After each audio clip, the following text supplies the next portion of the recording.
Hello friends, I'm Mujahidul and you are watching the channel New Learning Segments. You are most welcome to the channel. বন্ধুরা, আবার আমি আপনাদের সামনে same video Bengali ভার্সনে নিয়ে আসলাম। গতকাল যে ভিডিওটা শেয়ার করেছিলাম ইউজ অফ অ্যাংশাস, তারই বাংলা ভার্সন আপনাদের খিদমতে পেশ করতে চলেছি। এই সেগমেন্টসটা যে আমি স্টার্ট করেছি সেটা হচ্ছে how to translate into English. আমরা অনেকগুলো সেন্টেন্স দেখতে পারবো যখন আমরা ব্যবহার করি, আমাদের সাধারণ লোকের সামনে কথাবার্তা করি, তখন আমরা অনেক রকমের বাক্য ব্যবহার করে থাকি। তো কিছু টার্মস আছে যেগুলো টার্মস আমরা যদি শিখে রাখি তাহলে আমরা বাংলা থেকে সেগুলোকে ইংরেজিতে ট্রান্সলেট করতে পারবো। তো আসুন আজকে কিছু টার্মস শিখে নেওয়া যাক।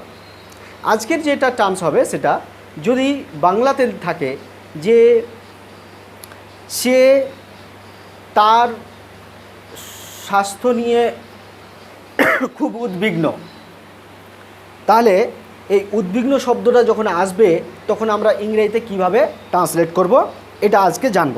তারপরে এটাও হতে পারে যে সে তার রেজাল্ট নিয়ে খুব চিন্তিত, বা এটাও হতে পারে সে তার বন্ধুর সঙ্গে সাক্ষাৎ করার জন্য খুব উৎসুক। তো এই ধরনের যে উদ্বিগ্ন, চিন্তিত, উৎসুক এই ধরনের শব্দগুলো যখন আসবে তখন আমরা ইংরেজিতে ট্রান্সলেট করার জন্য একটা শব্দ ব্যবহার করতে পারি, সেটা হচ্ছে অ্যাংশাস। তাহলে আসুন অ্যাংশাস শব্দের ব্যবহার আমরা আজকে জেনে নিই। আসুন সর্বপ্রথমে সেন্টেন্স স্ট্রাকচার নিয়ে কথা বলি।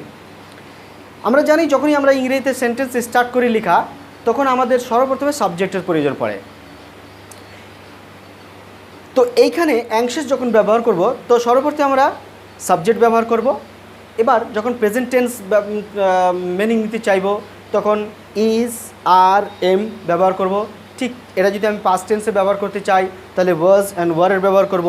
এটা যদি আমরা পারফেক্ট টেন্সে ব্যবহার করতে চাই তাহলে আমরা হ্যাজ বিন বা হ্যাভ বিন ব্যবহার করতে পারবো। ঠিক এটা যদি আবার পাস্টে ব্যবহার করতে চাই তাহলে হ্যাড বিন ব্যবহার করতে পারবো।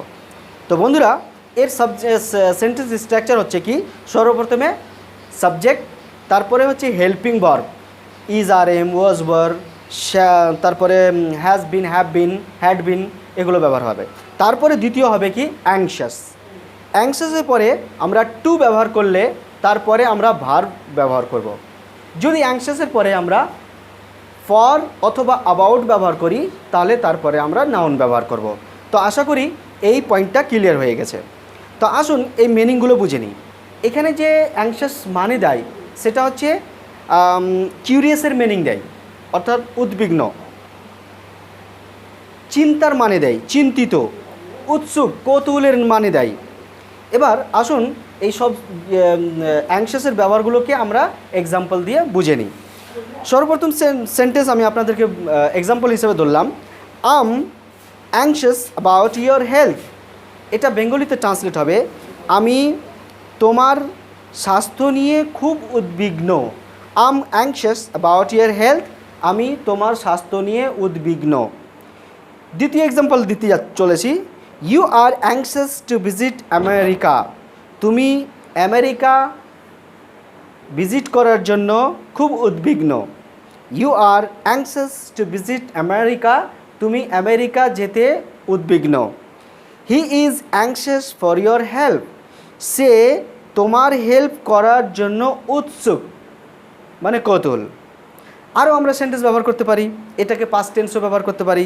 যেমন বলবো, she was anxious to please her mother, সে উদ্বিগ্ন ছিল তার মাকে খুশ করার জন্য, আনন্দ করার জন্য। We were all anxious for your return, আমরা সবাই তোমার ফিরে আসার জন্য উৎসুক ছিলাম। The boy was anxious for a new bicycle, বাচ্চাটা অথবা ছেলেটা নতুন বাইসাইকেলের জন্য খুব উদ্বিগ্ন ছিল। এবার আমরা পারফেক্ট টেন্সও ব্যবহার করতে পারবো। I have been anxious about my sons safety, আমি আমার ছেলের সেফটির জন্য উদ্বিগ্ন হয়েছি বা হয়ে পড়েছি, এরকম মানে করব পারফেক্টে। He was waiting at the door with an anxious expression on his face, he was waiting, সে অপেক্ষা করতে ছিল, অ্যাট দ্য ডোর, দরজাতে, উইথ অ্যান অ্যাংসিয়াস এক্সপ্রেশন, উদ্বিগ্ন এক্সপ্রেশন নিয়ে তার চেহারাতে, মানে তার চেহারাতে একটা উদ্বিগ্নের ভাব ছিল, সেই নিয়ে তার দরজাতে সে অপেক্ষা করতেছিল।